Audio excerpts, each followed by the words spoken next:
Welcome back. You're still tuned in to News and Views with myself, Salailo Makwidira. The time is 26 minutes past 9, and we'll now be having a conversation about Zimbabwe, our neighbors to the north. There seems to be a lot of pressure for Zimbabwean President Emmerson Mnangagwa to step down as internal divisions within the ruling ZANU-PF party intensify. His bid to extend his rule beyond 2028 has sparked protests, dissent within his own party, and fears of a possible coup. The crises are reminiscent of Robert Mugabe's ousting it back in 2017, if I'm not mistaken. And we've seen also the dismissal of top security officials and the arrest of demonstrators. But while many Zimbabweans view Mnangagwa's rule as a continuation of economic decline, corruption, and repression, his supporters argue that his leadership is essential for stability and resisting Western interference. And I will be speaking to Rutendo Matinyarare, a well-known anti-sanctions activist who's currently in Zimbabwe, Harare, and we'll be unpacking all of that for you and more. Rutendo, thank you so much for joining us. Always a pleasure having you on Salam Media, and looking forward to an interesting conversation. Yes, good morning. I think first and foremost, if you can just give us, the lay of the land on what's currently happening in Zimbabwe.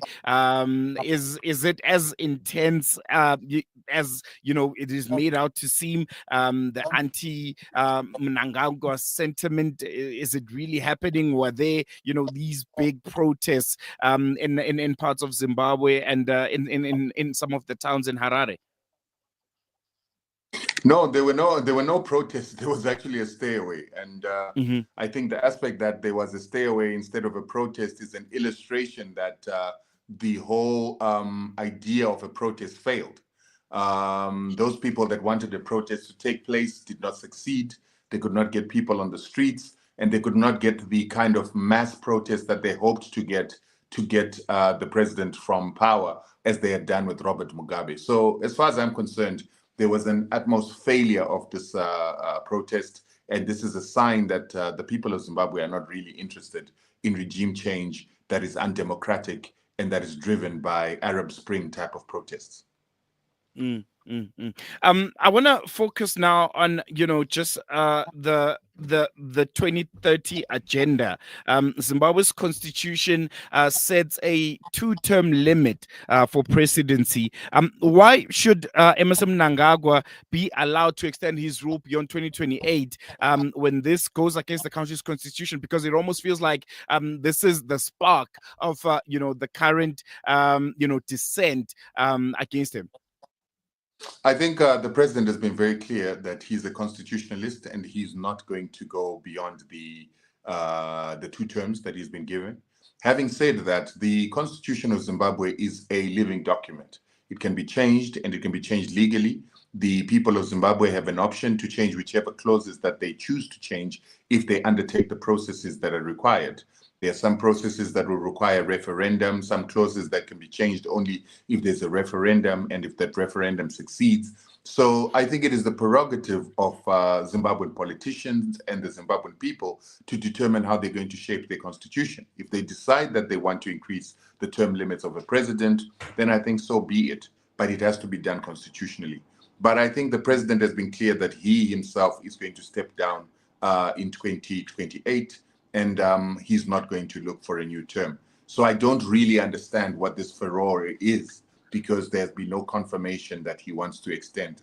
However, there are calls from within ZANU-PF, which is the majority. They hold a 2/3 majority in parliament and a 2/3 majority that can enable them to change the constitution. So I still think that Zimbabwe's democracy is at work and at play. We are one of the only countries in Africa where all our urban municipalities are controlled by the opposition, illustrating that we've got a vibrant democracy that we never get credit for. The figure of blessed guy Geza seems to be one that's have come heads and shoulders above everyone else. He's called for the stepping down of the president, accusing him of corruption, centralizing power within his family. Does this not indicate a serious legitimacy crisis within the party. But first, if you can just give us a bit of background on this figure, Blessed Geza, and who he is within the structures of ZANU-PF. Well, I don't know much about Blessed Geza, but he was a former liberation fighter, very well respected, and he was also working in the Central Intelligence Organization. So that's what I know about him and not much else. So now he's risen up talking about the fact that the president must be removed because of some of the issues that you have brought about. I cannot really attest as to whether what he's saying is true or false. But what I do know is that the means by which he's trying to remove the president is undemocratic. He was trying to moot the fact that he was trying to create the impression that a coup was going to take place. And I don't think that any African country or any society in Africa should be tolerant of people that want to undertake coups, particularly against democratically elected governments, because that's only going to cause instability. And I think even SADC and the AU frown upon coups, and this is what it is that Geza was trying to promote a spontaneous uprising by the masses so that the military can then take over and then they can institute a new leader. That is undemocratic, and it's not part and parcel of what the Constitution of Zimbabwe enables or entails. So I think Blessed Geza was a bit misguided. And what I also didn't like about Blessed Geza is that he has targeted the president and some business people, particularly local indigenous business people who he disdains and he speaks against. But those are the very same business people that enabled the removal of Robert Mugabe, because they're the ones that provided fuel for a military that was being denied any funds by the Mugabe government. And they're the ones that also financed the people and protesters that came to protest in town in large numbers and began to call for the resignation of Robert Mugabe, together with ZANU-PF itself beginning the process of impeaching their leader, hence Robert Mugabe stepped down. Geza does not have those tools at his disposal. He does not have the support of the business community that he denigrates, so he was not able to mobilize protesters. Protesters themselves didn't seem interested, and the military did not seem to bite the call for to bite in this call to remove the president through some form of a coup or pressure and coercion from the military. So I think he's misguided. The problems that Zimbabwe are facing are quite real. Zimbabwe has got an economy that's struggling to get on its feet. We have a GDP that is growing. We've got exports that are growing. We've surpassed our previous exports and a generation of foreign currency, but it's not reflecting on the lives of the common man. And part and parcel of that is because of the economic sanctions that were on Zimbabwe for 24 years. And I think many people across the world underestimate the impact of these illegal sanctions on Zimbabwe, failing to understand that even apartheid South Africa collapsed after just 6 years of sanctions. So Zimbabwe is a country that has gone through quite a lot. The sanctions have been punitive, but we've survived them. But now nobody's patient enough to wait for the rebuilding process, considering that these sanctions were just removed last year in March. So I think Zimbabweans need to be patient, and they need to also participate in the building of the country. 16 million Zimbabweans are consumers. They consume what they don't produce. They consume foreign currency they don't generate, and they consume products that they don't make, and they want jobs that they're not creating. And we are saying that the small business community that is trying to build this economy is struggling to do that. And Zimbabweans have to be patient and play their role in actually contributing to the building of this economy instead of sitting on the sidelines and always complaining when they're just consumers that don't produce. I want to focus on that issue of sanctions, which I think is a valid point. You've made that argument lots of times that, and I think it's a fact. It's a literal fact that Zimbabwe's economic problems, stem from Western sanctions. But there's rising sentiments, which, comes from a lot of Zimbabweans that say, corruption, mismanagement, and repression under ZANU-PF, the most part of what makes up the real issues in Zimbabwe. And the issues of sanctions almost says, the government holds no responsibility for the country's economic decline and the role that they had to play. How do you respond to that? Yeah, the greatest corruption ever done in this world was the financial crisis by the Americans. We are currently seeing huge corruption being unraveled by Doge in the United States, but it has never caused the United States to collapse. It has never caused its economy to collapse because corruption generally does not collapse economies. What collapses economies is economic sabotage, neocolonialism, which is exactly what it is sanctions do because they're part and parcel of the same toolbox. We've got a Western world that does not want a third world Africa to develop. They sabotage us by making sure that we're highly indebted. They do not pay reparations for their colonialism. And then we have to grow infrastructure and develop services that they never developed under colonialism. And this sees a lot of African countries become highly indebted. And then these Western countries begin to sabotage our economies by closing their factories in our countries. So we are countries that have to rebuild. And we have to rebuild from scratch in the same way that they rebuilt from the First World War, Second World War, and those wars were fought because of economic challenges. We are not fighting wars. We are not attacking other nations. We are not colonizing anybody. We are not enslaving anybody, but we're building our economies from scratch in an organic manner. It's not going to be easy. It's going to be difficult. But when we have those difficulties of building our economies, where the West went to attack other countries and steal their resources, we are having to struggle to find how we do it. And when we do that, it's said to be corruption when our economies are struggling to get on their feet. But we're struggling to deal with what it is that is a colonial legacy. A legacy of deprivation, a legacy of no services, a legacy of our resources being stolen from our lands, stolen from our soils, and not being replenished, and us not getting the replacement cost. So until Africans start understanding that we've been given the poisoned chalice, it's going to take a while for us to dig ourselves out of a hole in which we were pillaged and our resources stolen.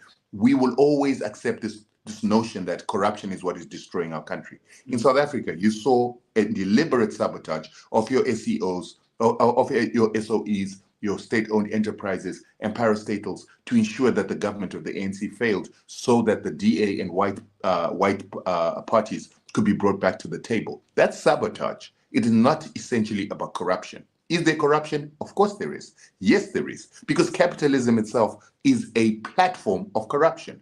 It is about primitive accumulation of public resources that are then expropriated and put into the hands of a few private players. But that is what capitalism is all about. So if it was the cause of the failure, why is capitalism not the cause of the failure in every other country in the world? It's only affecting generally African countries and those that are under economic sanctions.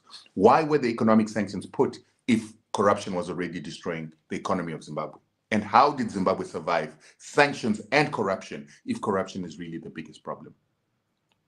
I want to come back now to President Mnangagwa. We've recently seen him make some changes to his leadership, particularly his mid-level security officials. I think the most notable one would be his Army Chief Lieutenant General Anselm Sanyetwi. Would this suggest there's a genuine concern, genuine fear from Mnangagwa himself that there might be a coup, bring up a coup in the horizon?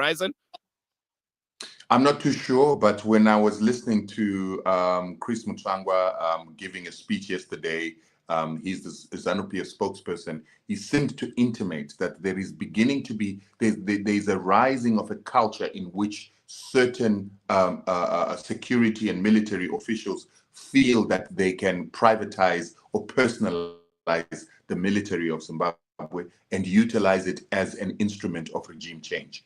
What he meant by that still remains to be ventilated and unpacked. But if I am to read into that, I do read that what he's suggesting is there are certain elements within the Zimbabwean army that could be looking at utilizing it to achieve their own political aims. And that, in its own respect, is unprofessional for a military of the stature of Zimbabwe. And so therefore, maybe that's why some of the changes took place. I myself cannot attest as to whether that is the reason why it happened, because I don't really know if that is the case. But Chris Mutsvangwa seemed to be intimating that certain individuals want to use the military of Zimbabwe as a means for regime change. And you have to understand, this military has been very resilient. Zimbabwe got to its worst time in 2008, where people were hungry, the currency had failed, and the economy had basically become a failed economy. But the military stood strong. They did not overthrow their leaders. So we believe we've got a professional military that does not need the kind of influence that seeks to use that instrument as a means of regime change, because its job and mandate is to protect the nation and national sovereignty. All right, I think we're going to leave on that note, Rutendo. Thank you so much for joining us. Really, really appreciate you giving us your time this morning. Thank you so much. There you go. That was Rutendo Benson Matinyarare coming to us live from Harare. And yeah, I think unpacking, just the truth and what would be, I don't know, the lived reality of Zimbabweans at this current moment. Because what we are gathering is there seems to be a coup that is on the horizon that might be bubbling up against our neighbors in the north. There seems to be an internal split in the ruling ZANU-PF party, which is driving, I think, fears of, what happened to President Robert Mugabe back in 2017. And this has been sparked largely by, apparently President Mnangagwa trying to stay in power beyond 2028. And this is despite a constitutional bar. It's going to be interesting what next few days are going to look like, what Zimbabwe is going to be looking like, because I think we need to focus on Zimbabwe a lot. They are neighbors. What happens in Zimbabwe directly affects South Africa firsthand. With even the failures of the ANC, which I think should have done better when it comes to the handling of Zimbabwe. Granted, it's a sovereign state, and what they do is ultimately up to them. But I think in a lot of ways, the ANC has aided the current situation in Zimbabwe and holding those accountable for some of the human rights transgressions in Zimbabwe. And we find ourselves with what's currently happening right now. And a lot of people might be saying a lot of different things. Some people are saying, well, it's just hogwash. It's all hunky-dory in Zimbabwe. The situation is not as hostile and as volatile as you might think. But there's another side which is saying, well, we don't want Emmerson Mnangagwa anymore. We don't want him to stay beyond 2028. And there needs to be change in Zimbabwe. And whether it comes through a coup, which there's a precedence for it, then so be it. Because with elections, hey, that's another issue. Hey, elections rigging in Zimbabwe, the legitimacy of the elections and how ZANU-PF government handles the elections has been under scrutiny for a very, very long time. So yeah, it'll be interesting to see how our neighbors maneuver through these times, and ultimately how it's going to be affecting us here in South Africa, because it is already affecting us. There are hundreds and thousands of Zimbabweans who are currently residing in South Africa because of the economic challenges in Zimbabwe. And if our government continues to not act when it comes to Zimbabwe, then it will affect us. More and more Zimbabweans will be coming to South Africa, which ultimately is going to brew negative sentiments. Already it's happening. South Africans are saying we can't have these amount of people coming into our country. We can't have, some of the jobs that should be be taken by South Africans, being given to Zimbabweans. Only scarce skilled jobs should be given to foreigners, and not things that are as simple as being a waiter or waitress. But that ultimately boils down to governance and how the two governments, ours here in South Africa and the Zimbabwean government, kind of hold each other accountable. Otherwise, the citizens are going to be affected. So yeah, it will be interesting how Zimbabwe pans out in the next couple of months, and we hope there'll be a democratic solution to it. We hope there'll be a diplomatic solution to it, because as we've seen across the African continent, coups have never helped anyone. We're going to take a quick break. When we come back, News and Views continues.